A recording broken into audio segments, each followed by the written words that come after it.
up arise in the canyon. That's where I long to be with my three good companions. Just my rifle, pony and me. Bonjour à toutes et à tous, ou bonsoir, ça dépend de l'heure à laquelle vous allez découvrir cette vidéo. Aujourd'hui, je suis très content de recevoir, de dialoguer, de converser avec Claire Simon. Bonjour Claire Simon, comment allez-vous? Bonjour, ben ça va, aujourd'hui il fait beau.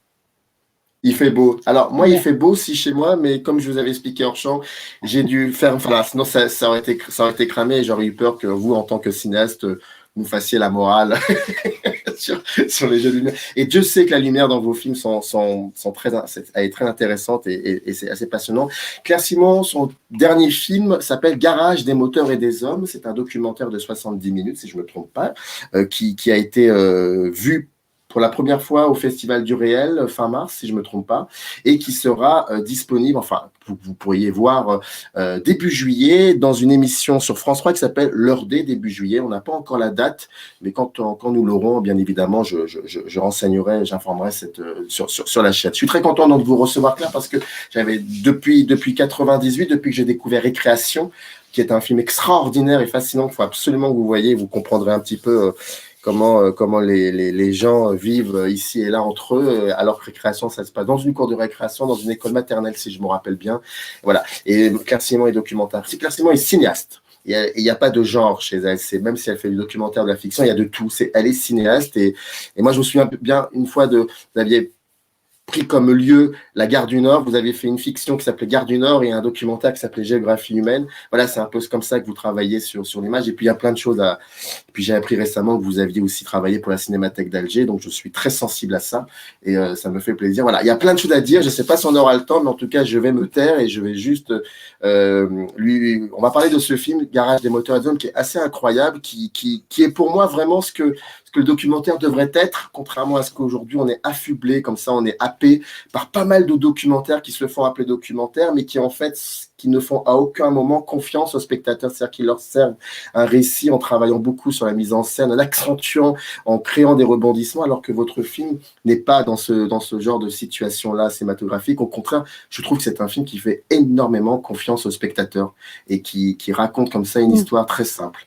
Et avant qu'on parle de l'intérieur du film, je voulais juste vous poser une question très lambda, très basique, certes, mais pour que nos spectateurs comprennent. Vous l'expliquez au début du film, mais d'où vient cette idée d'avoir filmé ce garage comme si c'était un saloon dans un film de western, en quelque sorte? Merci, c'est parfait. Je suis très contente de votre idée. Ben, ça fait 3 ans à peu près que ce garage existe dans le village où moi j'ai grandi. Enfin, j'habitais loin du village, mais j'allais à l'école dans ce village qui s'appelle Clavier, dans le Var. Et chaque fois que je passais devant, je me disais, ah, mais ça, c'est un film. Parce que il y a la route principale qui passe au milieu, sur la place, l'église, etc. Puis il y a la route parallèle, quoi. Et le garage est sur cette route. Et c'est l'endroit le plus vivant du village où tout le monde vient parce que quand on est à la campagne, on est dépendant d'une voiture, d'une moto, d'un scooter, d'un camion, qui qu'on soit.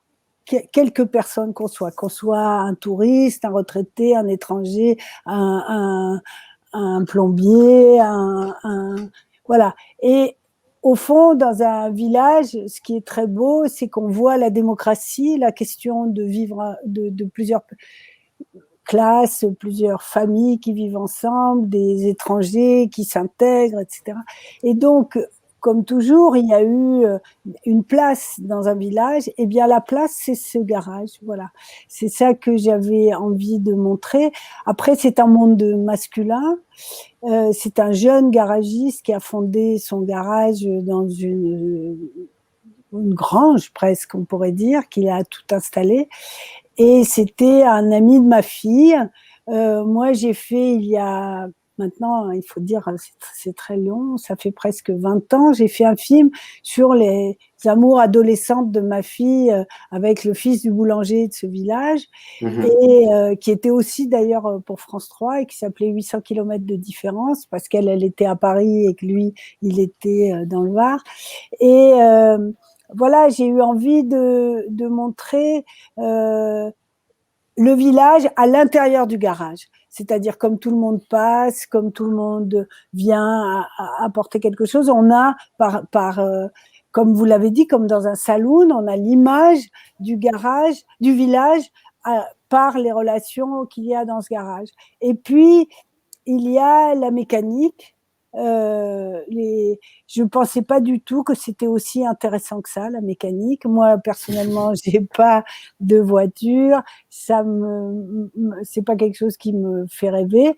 Mais j'ai découvert ce qu'était la pensée du mécano, du mécanicien, le rapport qu'il a avec son apprenti. Il y a deux choses. Il y a à la fois qu'une panne est un scénario, est une histoire, que c'est une chose qui est toujours très intéressante pour moi, c'est de me demander comment on tient, quoi. Comment on tient tous les jours. Qu'est-ce qui fait qu'on est si intéressé par ce qu'on fait à n'importe quel endroit que l'on soit, et surtout dans des endroits qui sont pas forcément mis en lumière, quoi.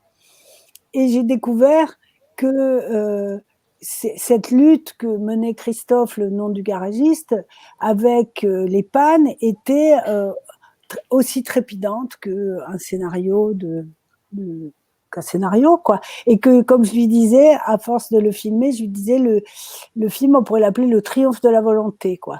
C'est-à-dire, c'est quelque chose que nous, on connaît tous. C'est-à-dire, quand on est dégoûté, qu'on est déprimé, découragé, etc., au fin fond pour n'importe quelle raison, pour une histoire de travail, d'amour, n'importe quoi, et que tout d'un coup, hop, on remonte, quoi.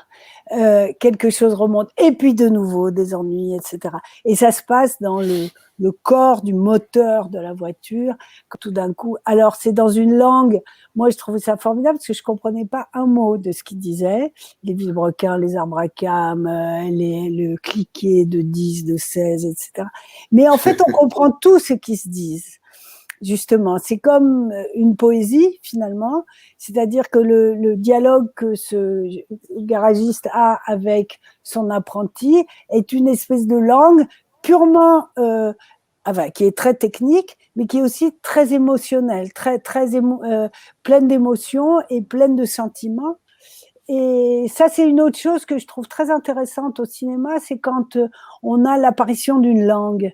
Et c'est compliqué parce que si vous voyez deux épidémiologistes, justement, puisque Voilà. c'est en train de discuter, bon, pas dans un café, mais devant un café fermé, vous comprenez pas un mot, quoi, hein, de ce qui se dit. Ça m'est déjà arrivé plusieurs fois. Je me souviens à Jussieu de voir des scientifiques discuter dans un café, je ne comprenais pas un mot de ce qu'ils disaient.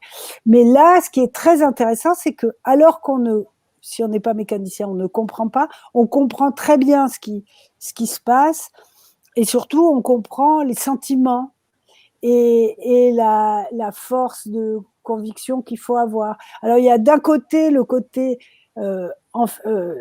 sur les voitures, et puis il y a évidemment, donc il y a un quatrième mur, comme au théâtre, où les gens passent, viennent pour apporter leur voiture, pour dire bonjour, pour montrer leur moto, pour savoir comment ça se passe, etc. Et donc, il y a ce rapport avec la population du village. Et je trouvais que c'était une espèce de concentration, comment dire, c'est comme c'était déjà en soi un film, si vous voulez, ce garage. Et puis, voilà, moi je suis une femme plus âgée. Ce que j'explique au début du film, je raconte ma relation avec le village, en montrant le village la nuit, un peu désert, un peu parce que c'est un peu l'image que moi je peux en avoir. Après, j'aime beaucoup les villages la nuit parce qu'il y a quelque chose de théâtral, de presque. C'est comme si on voyait un décor de théâtre. Et aussi quelque chose qui a à voir avec le passé, les gens qui ont été là et qui ne sont plus là. Et je raconte au fond que, eh bien, dans ce village un peu qui la nuit est silencieux, eh bien, le jour, l'endroit où c'est vivant, c'est ce garage. Voilà. Et donc, c'était pendant le confinement. Et j'ai été voir le garagiste Christophe en lui disant que je lui avais déjà dit que j'aimerais bien venir filmer voilà ce qu'ils font là. Après, le pari que moi je fais à chaque fois, c'est que quand je filme un endroit, je décide que c'est une image du monde et que quelque chose va surgir euh, du monde, de la relation des gens entre eux, qui nous raconte quelque chose qui est, j'espère, universel.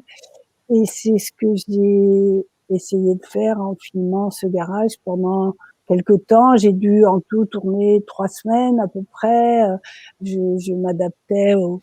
Alors, ce qui a surgi dans ce film, il y avait donc le village qu'on voyait à travers le garage.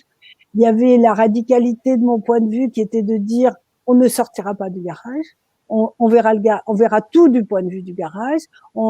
J'ai montré le village la nuit et on verra qu'à la fin on voit le village, mais qu'entre temps tout est comme au théâtre, c'est-à-dire que la scène de théâtre de ce village, eh bien c'est le garage. Et et ensuite, ce qui est apparu pour moi, évidemment, c'était d'une part les hommes entre eux, c'est-à-dire ce monde qui me fascine, auquel je n'ai pas droit, dont je suis exclue par mon genre, et, euh, et j'ai pu finalement peu à peu avoir une place et pouvoir regarder cette société totalement masculine, avec sa langue totalement incompréhensible sur les voitures. Et ce qui est apparu aussi, non seulement est apparu le scénario des pannes, mais est apparu l'histoire de l'apprenti. C'est-à-dire que dans cette société d'hommes, où un homme rêve au fond de fabriquer un autre homme, d'être un papa d'un homme, si possible sans femme, c'est encore mieux, quoi. Ça s'appelle la parthénogenèse. Et donc on a un patron de garage qui enseigne à son apprenti, et la relation qui est apparue et que je n'avais pas imaginé et que j'ai trouvé très très belle entre le jeune homme qui a 17 ans dans le film et le patron qui en a 32, et comment voilà, à la fois avec brutalité et beaucoup d'amitié, il éduque le jeune apprenti, quoi. Voilà. Et j'ai trouvé ça très beau. Il y a une scène incroyable. Alors, vous avez dit énormément de choses. Il faut que je prenne le temps de rebondir sur pas mal de choses. Vous avez beaucoup parlé de cinéma, mais aussi de mise en scène. Mais juste, il y a une chose, il y a une séquence, pas une séquence, enfin, vraiment un plan très furtif, très, très beau, où l'on voit effectivement Romaric, son apprenti, et Christophe, donc le propriétaire de ce garage.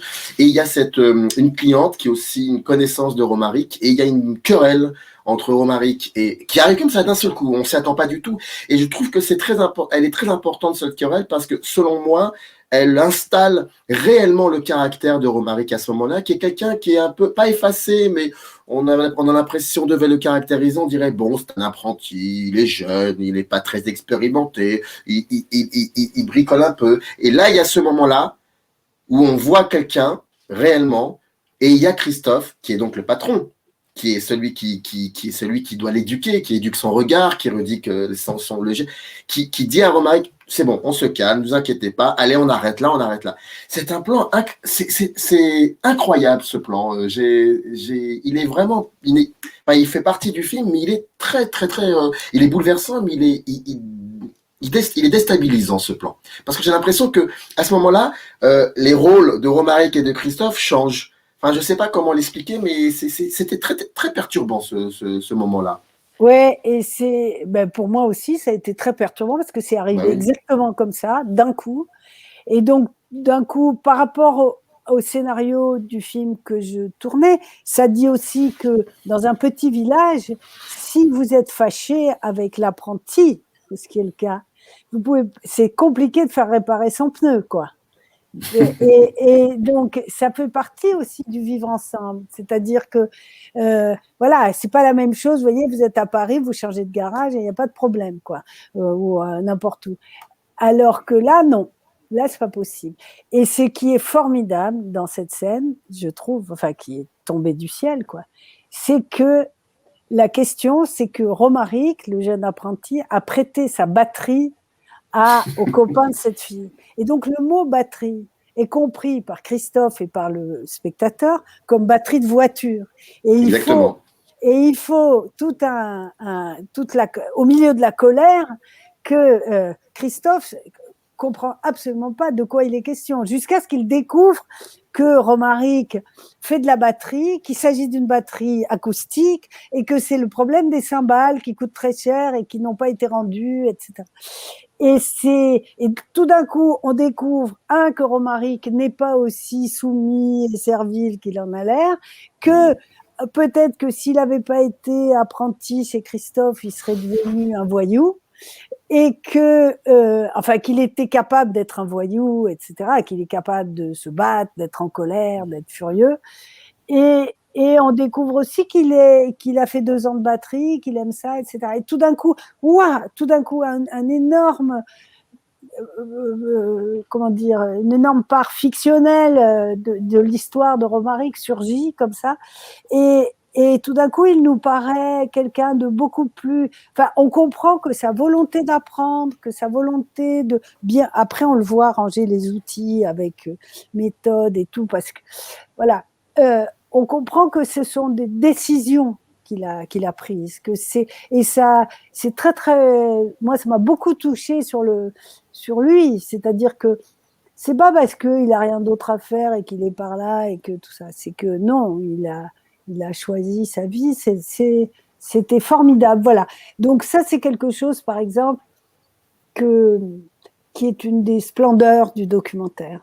C'est-à-dire que vous êtes là et que arrive cette histoire, quoi. Et que vous pouvez pas. Bien sûr, des scénaristes passent leur temps à chercher des conflits, à essayer quand ils écrivent des scénarios de séries ou de films, mais là, justement, ça surgit avec une telle brutalité. Il n'y a aucune intentionnalité avant. On n'a jamais préparé le terrain. On ne sait pas. Et il faut qu'on découvre les sentiments et les volontés des personnages. Et ça, c'est une splendeur du documentaire, je trouve. Voilà. Mais ce qui fonctionne aussi, si je peux me permettre, dites-moi si je me trompe, ce qui fonctionne, et puis on parlera du reste, mais ce qui fonctionne dans ce moment-là, dans ce plan, c'est que Christophe donc devient exactement comme nous, spectateurs, à savoir qu'il est, nous spectateurs, alors je vous avoue, bien sûr, vous avez raison, oui. Voilà, je n'ai pas mon permis, je ne roule pas en voiture, je déteste, enfin, c'est complètement loin de moi tout ça, et je suis d'accord avec vous, c'est vrai qu'on est happé par ce langage qui est très particulier, et on rentre, mais ça fonctionne parce que vous savez regarder et vous savez écouter aussi.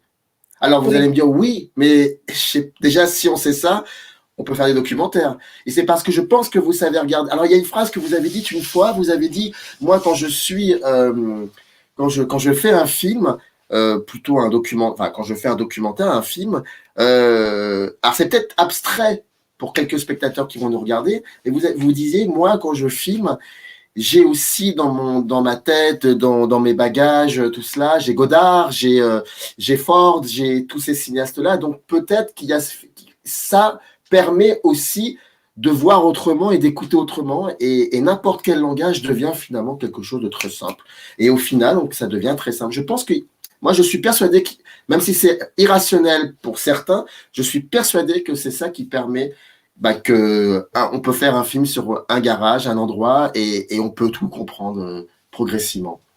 Oui, oui, mais c'est aussi que c'est un décor formidable, très beau, et quand je tournais, je me disais tout le temps, c'est parce que c'est là qu'il faut tourner une telenovela. Parce que moi, j'ai toutes les histoires d'amour qu'on voit, les dragues, les machins, et on pourrait aller plus loin.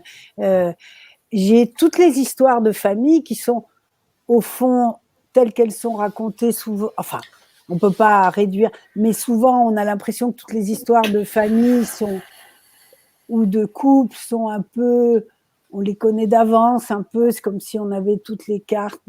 Alors que là, comme elles prennent corps dans le garage, elles sont beaucoup plus surprenantes et non, mais je me disais tout le temps, mais par exemple, que c'était un décor génial de série, mais non, que c'est, ou de série, ou vous voyez, enfin, la fiction un peu basique, parce que ça déplace tout et qu'en même temps, il y a toutes ces histoires, vous voyez. Dans les villages, les histoires de tromperie, d'amour et tout, c'est le plus important quand même, quoi. Mais ce qui est beau, c'est que ça prenne corps là, dans un garage, quoi. C'est ça qui est formidable, je trouve. Et par exemple, dans le film, le premier qui vient, c'est un ancien maire. Et moi, je me disais, bah, c'est le parrain, quoi. C'est le parrain. Là, c'est le parrain qui vient voir, quoi. C'est déjà sa vie. Et d'ailleurs, il s'en va, il fait regonfler des pneus et remettre des chambres à air. Et quand il s'en va, il a cette phrase absolument extraordinaire, quoi. Il dit, bah, maintenant, je peux crever, quoi. Et c'était. C'est vrai. Et c'est un résumé parfait parce qu'il a donc une roue de secours, d'un point de vue, voilà. Mais en même temps, ce qu'il venait de voir, c'est la jeune génération, c'est un jeune patron, et un jeune patron qui en plus a une conception de la cité, du village qui est telle qu'on se dit qu'il pourrait être maire, ou qu'en tout cas il a quelque chose de l'idée de comment on vit tous ensemble. Et je trouvais ça, c'était extraordinaire parce que je voyais tout le temps en le filmant qu'il regardait la jeunesse et qu'il regardait l'avenir qu'il ne verrait pas. Et je trouvais ça magnifique, quoi. Je trouvais ça très beau. Quand il regarde que Romaric a sa copine qui est là, qui est sur son portable, elle est complètement recroquevillée, elle a les ongles peints et elle regarde tout le temps son portable.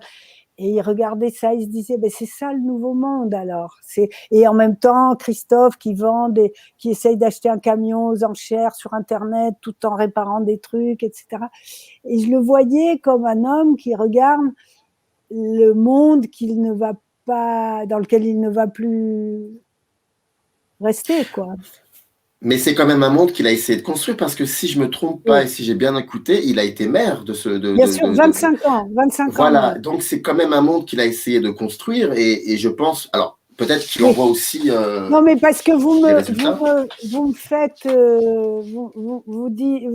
faites référence au fait que souvent on croit que les documentaires c'est des reportages, c'est-à-dire que en gros l'idée ça serait de dire à Paris ou dans des centres, on dit va donc vérifier combien il y a de masques dans les pharmacies, va donc vérifier qu'il y a l'extrême droite dans le Var, va donc vérifier que, et donc l'idée est déjà là, hein, dans le bureau, et puis le pauvre journaliste qui essaye de faire autrement arrive avec l'idée qu'il faut vérifier l'assertion pour lequel on l'a envoyé. Bon, moi, je suis dans la position inverse. Il n'y a rien je ne sais pas ce qui se passe dans ce garage, etc.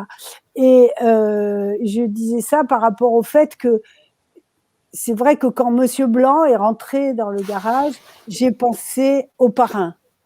Voilà, au parrain, au film Le Parrain, quoi. Oui. Et j'ai pensé, voilà, c'est une version très, très adoucie, etc. Mais j'ai vu quelque chose qu'il y a dans Le Parrain, c'est le rapport des hommes de générations différentes. C'est-à-dire comment un laisse la place à l'autre ou pas. C'est parce que, vous voyez, nous, en tant que femmes, on doit apprendre aussi, on apprend, on nous a saoulés avec ça, mais c'est quand même intéressant pour nous d'apprendre vos trucs. Vous voyez, comment vous vivez, quelles sont vos valeurs, et de voir ce qui dans vos valeurs nous intéresse ou nous intéresse pas, quoi. Mais moi, j'ai trouvé ça hyper beau de voir le rapport de génération qui n'existe pas du tout de la même manière chez les femmes. D'abord parce que les femmes font des enfants, donc elles ont un rapport, certaines d'entre elles en tout cas, et donc elles ont un rapport aux générations qui n'est pas le même.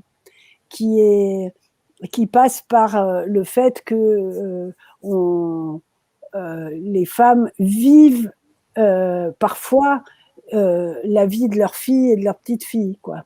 Et il y a quelque chose qui se transmet autrement. Et on voit bien, je sentais tout ça dans le film très fortement. Peut-être que les gens ne le voient pas. Je remarque que les hommes qui sont très machos, entre guillemets, qui aiment beaucoup les bagnoles et tout, ils sont très contents de voir le garage. Ils voient rien du tout sur le côté masculin et de la vie masculine. Mais pour moi, c'était vraiment une incursion dans un monde complètement masculin, avec un rêve très fort, à la fois de transmission d'homme à jeune homme et à enfant, garçon. Il y a une scène qui explique comment on fait des garçons dans le film. Et puis, ce qui est, pour moi, j'aurais été ethnologue. Je pense que ça, c'est une scène qui mérite d'être signalée à tous les ethnologues. C'est-à-dire, aujourd'hui, c'est extraordinaire de pouvoir filmer un garagiste qui explique à une aide-soignante, tout en réparant une moto, comment on fait des garçons, quoi. Voilà, comment on peut faire des garçons et pas des filles. C'est-à-dire que ça, c'est très moderne, parce qu'il y a 30 ans, je ne pouvais pas filmer cette scène. Elle n'aurait pas eu lieu. C'est parce qu'il y a une telle... c'est-à-dire que le patriarcat, c'est beaucoup... a pris beaucoup de modernité et que il est capable, Christophe, il s'occupe de faire garder son môme, il s'occupe des histoires pour son môme, etc. Et il peut même expliquer à une aide-soignante qui a des problèmes pour avoir des enfants comment ça se passe à l'échographie, comment on fait des garçons, quoi. Mais ce que je voulais dire aussi, juste et après j'arrête, c'est que non, n'arrêtez pas, n'arrêtez jamais. Ce qui m'a frappé tout le temps en filmant le travail de la mécanique, c'est qu'il s'agit de corps de métal. Les voitures, ce sont on voit, il y a quelque chose qui a à voir avec le médecin, avec le chirurgien, ils plongent les mains dedans, ils sont tout le temps en train d'essayer de faire fonctionner le moteur, de faire fonctionner cette machine de métal, cette machine faite par les hommes pour les hommes. Et j'avais vraiment l'impression que c'était une espèce de compétition avec les femmes sur le corps, quoi. C'est-à-dire que voilà, on peut voir le film sans penser tout ça, hein. Moi, c'est des interprétations que j'ai quand je filme, quand je vois Romaric, les deux mains complètement enfoncées dans le moteur pour essayer d'attraper une vis qui est inaccessible. D'ailleurs, entre parenthèses, les ingénieurs, ça serait sympa qu'ils s'occupent de l'accessibilité pour les réparateurs, mais on voit qu'il y a un plaisir magnifique de faire fonctionner un corps de métal, qu'il fonctionne, qu'il soit... Il y a ce rêve toujours de faire, d'arriver à faire un corps vivant, quoi, qui est quelque chose qui est très fort chez les hommes en particulier, quoi, peut-être plus parce que justement, ils ne portent pas en eux l'enfant qui va naître, quoi. Et d'ailleurs, il y a une très très belle séquence où on voit Christophe qui emmène son petit se promener avec une petite moto. C'est bouleversant ce moment-là parce qu'en fait, il essaye de la faire démarrer, il n'y arrive pas au départ et puis il finit par y arriver. Je trouve qu'il y a quelque chose de très poétique, peut-être plus poétique que symbolique et c'est assez fascinant. En fait, quand je vous parlais de la séquence où Romaric et Christophe voit Romaric s'énerver et que Christophe devient comme nous spectateur de quelque chose, pourquoi je vous parle de ça? Parce que vous avez une manière à ce moment-là de filmer qui est toujours la même en fait dans le film. C'est que vous voyez qu'il se passe un truc, vous découvrez aussi en même temps, mais vous ne changez pas votre point de vue, vous ne changez pas votre manière de filmer. Et en fait, tous ces gens-là que vous filmez, tous ces hommes surtout, dont cette séquence extraordinaire, on voit peut-être un ami de Christophe réparer lui-même sa moto, et donc il est torse nu, il n'y a pas beaucoup de mots, c'est assez fascinant, c'est très très beau. Et en fait, cette manière que vous avez de les filmer, il n'y a aucun moment vous les jugez, vous avez beaucoup d'empathie. Et j'entends quand vous dites qu'il y a 30 ans de cela, vous n'auriez pas pu le faire, peut-être parce que vous aviez 30 ans de moins et que cette empathie, vous ne l'auriez pas pour la personne qui serait un peu plus, comment dire. Enfin, ce sont des personnes viriles et en même temps, cette virilité, ils n'en font pas un savoir-vivre. Je sais pas comment, si je peux m'exprimer. En tout cas, moi, je sais que c'est un lieu où j'irai certainement, mais je serais peut-être distant pour plein de raisons. Mais en voyant ce film, eh ben, ce film me dit tu te trompes. Ah oui, oui, ils sont très charmants. Moi, je les aime beaucoup. Ils sont, euh, mais vous savez, enfin, bon, donc vous n'avez pas de voiture, mais de toute façon, quand on arrive et qu'on a la voiture qui est en panne, en règle générale, dans n'importe quel garage, on attend un quart d'heure, une demi-heure, trois quarts d'heure, que le mec accepte de vous regarder, quoi, déjà. Et évidemment, il va vous annoncer que vous en avez pour 1500 € et que c'est même pas la peine et que, en fait, la voiture, faudrait bien la laisser sur le bas-côté, etc. Il y a ce rapport qui est hyper drôle, quoi, et qu'on connaît tous par cœur. Non, mais je ne les juge pas. C'est pas une question de jugement. C'est que, comment c'était effectivement, je pense que le fait que je sois plus âgée qu'eux et une femme, mais le fait que je sois plus âgée me permet d'être à la fois très proche d'eux et que mon regard ne les gêne pas trop. Au début, Christophe était très inquiet. Il me disait ça tu filmes pas, ça tu filmes pas, ça tu filmes pas. Bon, puis peu à peu, ça s'est arrangé. Et puis, j'ai eu un ingénieur du son qui est venu et qui, en fait, était originaire d'un village à 30 km. Et ça a beaucoup calmé le jeu. Et ça m'a donné aussi un passeport à l'intérieur du garage. Mais moi, ce qui m'intéresse, j'aime beaucoup, beaucoup filmer un monde masculin et de comprendre qu'est-ce qui les fait tellement rêver, quoi. Et par exemple, quand vous parlez de ce jeune homme très beau qui répare son scooter, torse nu, où moi j'avais l'impression que c'était un rapport quasi érotique avec le scooter, quoi, que c'était, voilà, j'ai l'impression, j'aime beaucoup filmer l'amour que les gens portent entre eux ou à quelque chose ou à ce qu'ils font. Je trouve que c'est hyper intéressant, quoi. Enfin, moi, ça me passionne. Je voudrais revenir avec vous sur un sujet qui est... Alors, vous disiez avoir tourné en 3 semaines. Enfin, j'ai tourné, j'étais pas tous les jours là. C'est une des difficultés de quelqu'un qui fait un documentaire, c'est de laisser de l'espace pour les gens, de pas être trop intrusif et en même temps d'arriver à suivre ce qui se passe, d'avoir l'intuition d'être là au bon moment, mais de pas être là trop pour que les gens aient pas l'impression qu'ils sont surveillés. Il faut trouver le bon rythme. Donc, au début, je venais pas tous les jours, puis après, je suis venue parce que je voyais que j'allais pas pouvoir rester assez longtemps, donc je suis venue sur un rythme plus soutenu. Puis après, j'ai fait vraiment une semaine non-stop.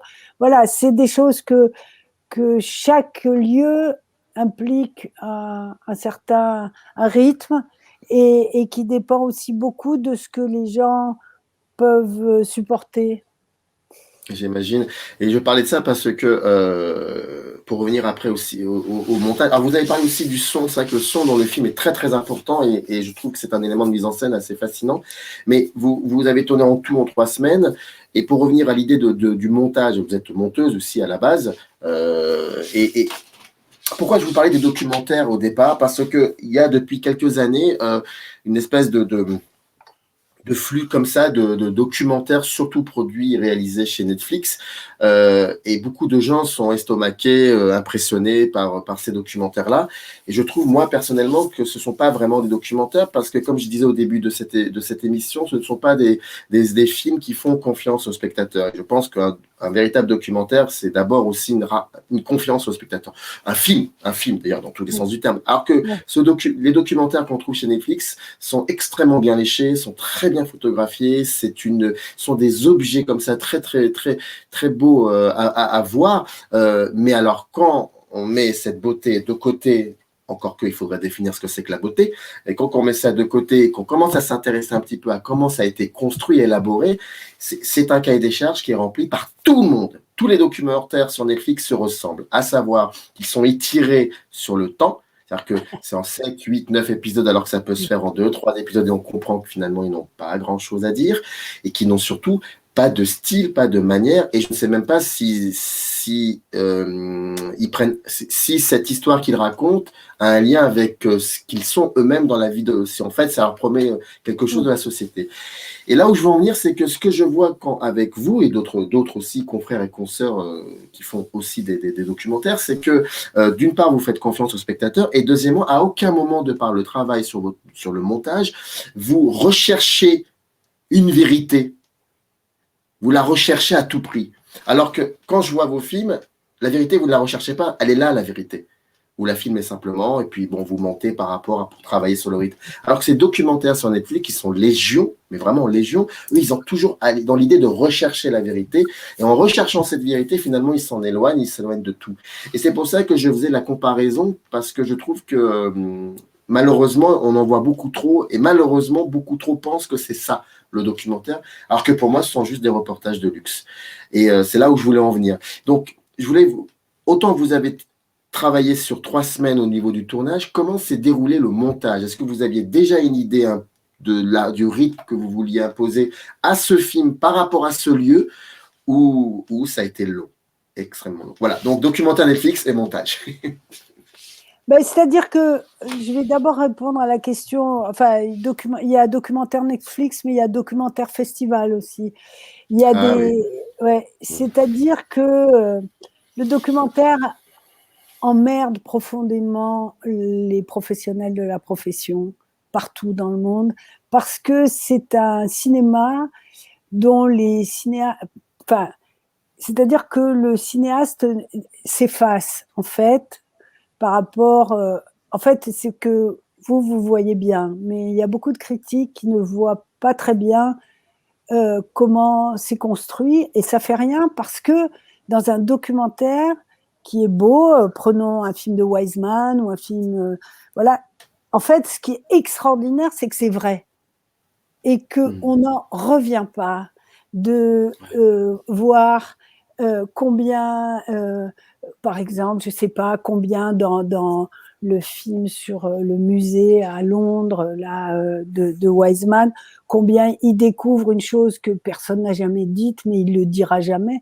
c'est que la nouvelle religion de notre société, c'est l'art. Par exemple, il le montre concrètement, précisément, avec des scènes absolument extraordinaires, etc. Voilà, donc on est ébloui par la vérité de ce qu'on voit, par le fait que ce sont des personnes qu'on voit en action, qui font des choses auxquelles elles croient, et qui sont des choses qui sont totalement intelligibles, avec des vraies scènes, avec des conflits de personnes, etc. Voilà. Et ça, c'est, si vous voulez, il y a des directeurs de festivals, des directeurs de plateformes, des réalisateurs qui sont maltraités enfin, disons que les réalisateurs de documentaires sont maltraités, ils ne sont pas reconnus comme des stars, ils ne sont pas adulés, ils gagnent très peu d'argent, c'est très difficile. Un des plus grands réalisateurs actuels, qui est Wang Bing, je veux dire, il a 10 € en poche, quoi. Il fait des films très intéressants, parfois beaucoup trop longs, mais enfin, il fait quand même des films qui sont très importants, il galère comme un fou, quoi. Donc, c'est parce que les réalisateurs sont tellement peu reconnus, et que c'est un cinéma qui est peu reconnu parce qu'on ne peut pas faire le tapis rouge, etc. C'est autre chose. C'est que, et on le voit dès le début du cinéma, dans les films des Frères Lumière, le début des Frères Lumière, c'est extraordinaire. C'est extraordinaire. Et puis ça s'abîme. Ça s'abîme parce qu'on commence à fabriquer des petites histoires dont on voit toutes les ficelles, etc. Et c'est un peu, bon, c'est la tradition du théâtre du 19e qui est pas toujours très intéressante. Et l'extrême beauté, la poésie et tout, elle est un peu perdue. Et voilà, c'est-à-dire que pour être un grand cinéaste documentariste, il faut s'en foutre du tapis rouge, il faut s'intéresser à ce qu'on filme et aux gens qu'on filme et à ce qu'on voit. Et pas tellement dire, mais moi, en fait, je fais des longs plans parce que c'est comme de la fiction, ou moi, je fais comme si pour dire que je suis un grand cinéaste, etc. Ça n'a aucun intérêt. Voyez, ça n'a aucun intérêt parce que ce qui est très, très difficile, c'est de raconter des histoires avec ce qui se passe dehors, quoi. Et ça c'est très difficile.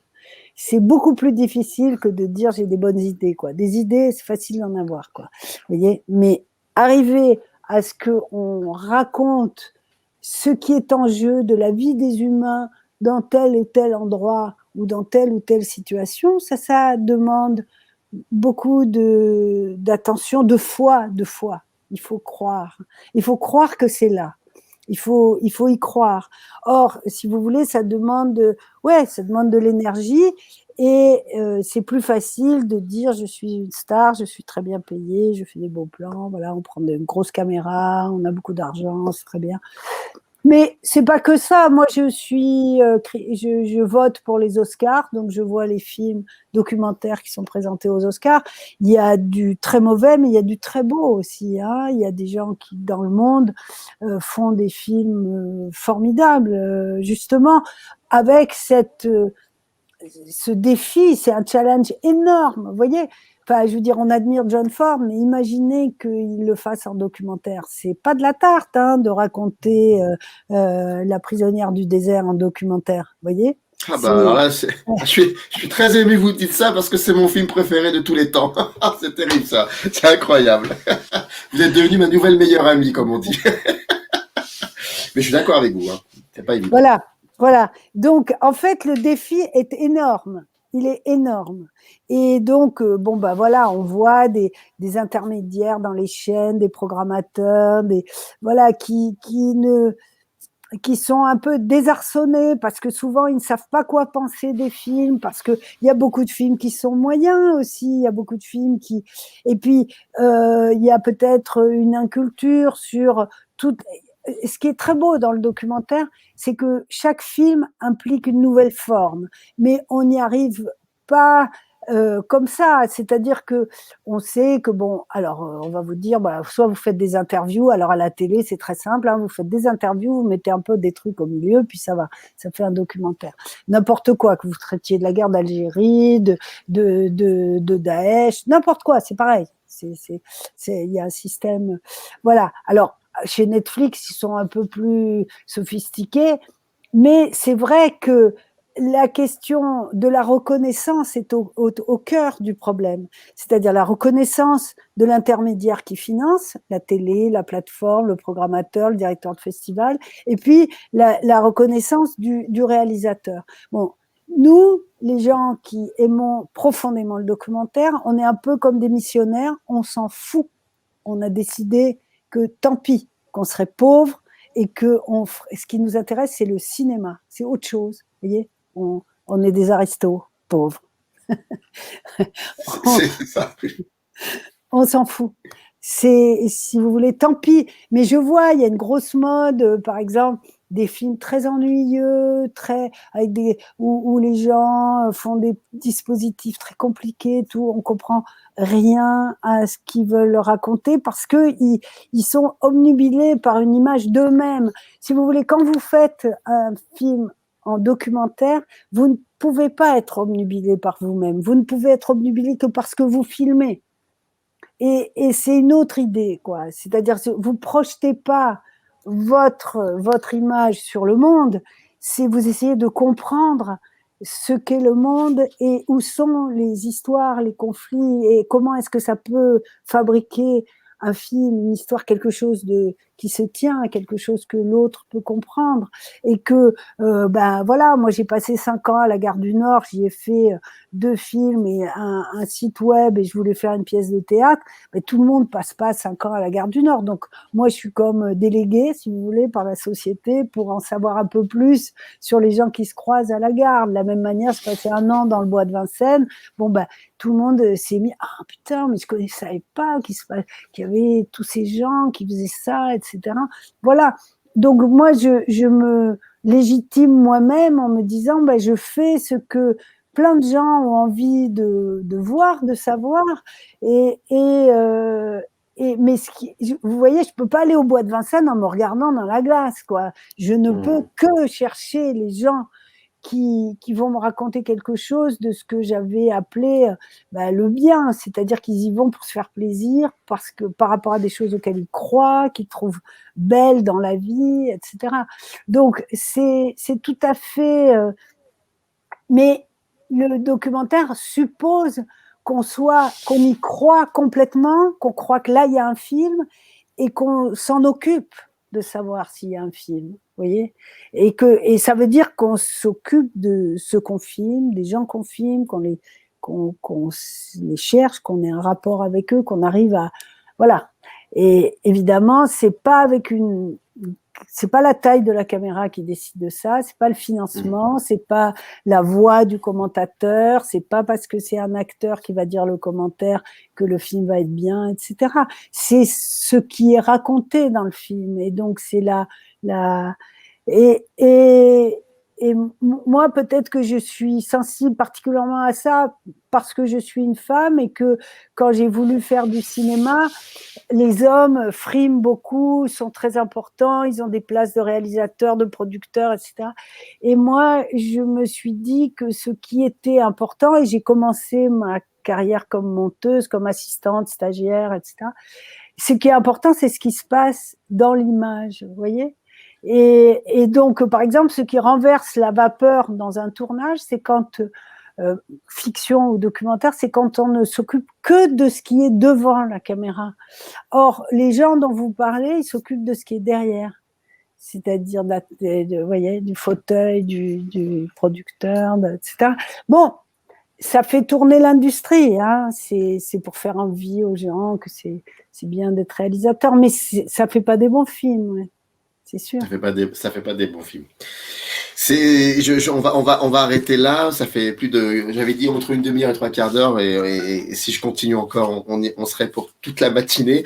En tout cas, je tiens à rappeler à celles et ceux qui nous ont regardés que le film Garage, des moteurs et des hommes sera diffusé sur France 3 début juillet dans l'émission L'heure D. On n'a pas encore la date, mais quand on l'aura, je le renseignerai. Il n'y a pas de souci. Merci beaucoup, Claire Simon, d'avoir accepté cet entretien, d'avoir joué le jeu, d'avoir répondu à mes questions un peu particulière, de m'avoir écouté dans l'interprétation, dans une interprétation un petit peu comme ça. Mais en tout cas, c'était vraiment un immense plaisir de discuter avec vous, et ça fait du bien. Voilà, ça fait du bien. Merci.